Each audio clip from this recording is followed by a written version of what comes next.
বৌদ্ধকে শিখিনাহাନ୍ତି ଜ୍ଞାନ ଦ୍ୱାରା ବର୍ତ୍ତମାନ ଅହଙ୍କାର କରି ହେଉଛି କିନ୍ତୁ ଶାସ୍ତ୍ରୀୟ ଦୃଷ୍ଟିକୋଣରୁ ଜ୍ଞାନ ଦ୍ୱାରା ଭଗବାନଙ୍କୁ ଜାଣିବେ ଭକ୍ତ ଦୁଇ ପ୍ରକାର ଜ୍ଞାନୀ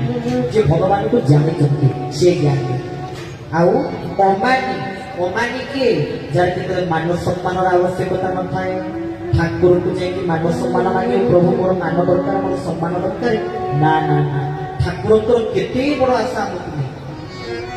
ସେ ଆମକୁ ନେଇ କେତେ ବଡ଼ ଆଶା ସେ କରିଛନ୍ତି ତାକୁ ମାନେ ଆମେ ଯଦି କଳ୍ପନା କରିବା ବି ଆମ ପାଇଁ ସେଟା ସମ୍ପୂର୍ଣ୍ଣ କିନ୍ତୁ ଠାକୁର କହିଲେ ନା ନା ନା ମୋ ସନ୍ତାନ ନିଶ୍ଚିତ କରିବେ ସେଇଠି କିଛି ଦେଖିଲେ ତୁ ପୁରା ନିଗମ ଘରର ପିଲା ପୁରୁଷୋତ୍ତମର ସନ୍ତାନକୁ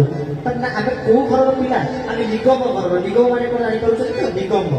ନିଗମ କଲେ ସମସ୍ତ ଜ୍ଞାନର ଆଧାର ହେଉଛି ନିଗମ ବେଦର ଅନ୍ୟ ନାମ ହେଉଛି ନିଗମ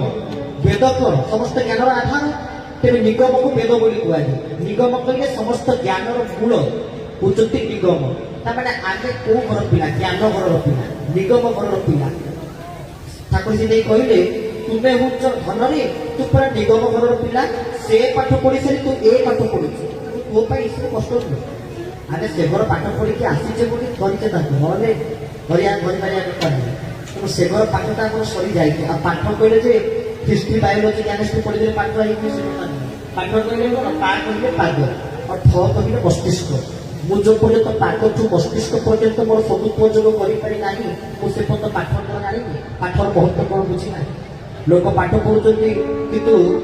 ନମ୍ର ଭାବ ଆସୁନି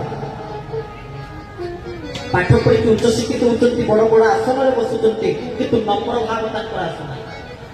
ଆଉ ଶାସ୍ତ୍ରକାର କହୁଛନ୍ତି ବିଦ୍ୟା ଦଦାତି ବିନୟମ୍ ବିଦ୍ୟାକୁ ଏଇଥିପାଇଁ ଦିଆଯାଉଛି କେବଳ ବିନମ୍ରତାକୁ ପ୍ରାପ୍ତ କରିବା ପାଇଁ ମୁଁ ନମ୍ର ହେବି ଆଉ ନମ୍ର କେମିତି ହବା ନମସ୍କାର ଦ୍ୱାରା ପ୍ରଣାମ ଦ୍ୱାରା ନମ୍ର ସ୍ୱଭାବ ପାଇଁ କେମିତି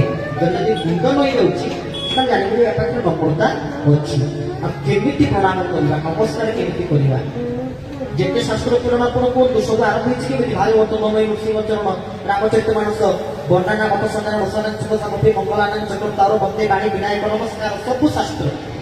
ଶାସ୍ତ୍ର କେମିତି ଆରମ୍ଭ ହେଇଛନ୍ତି ନମସ୍କାର କିନ୍ତୁ ନମସ୍କାର ତ ପୁରା ଜାଣିବେ ମୁଁ ନମସ୍କାର କରିବି ମାନେ ନମସ୍କାର ଶିଖିବୁ କେମିତି ଗୁରୁ ଦରବାରକୁ ଆସ ଠାକୁରୀ ବତୀରେ ନମସ୍କାର କଣ ନା ନମସ୍କାର ହଉଛି ଏକ ଯଜ୍ଞ ନମସ୍କାର କରିବୁ ସେତିକି ଯଥେଷ୍ଟ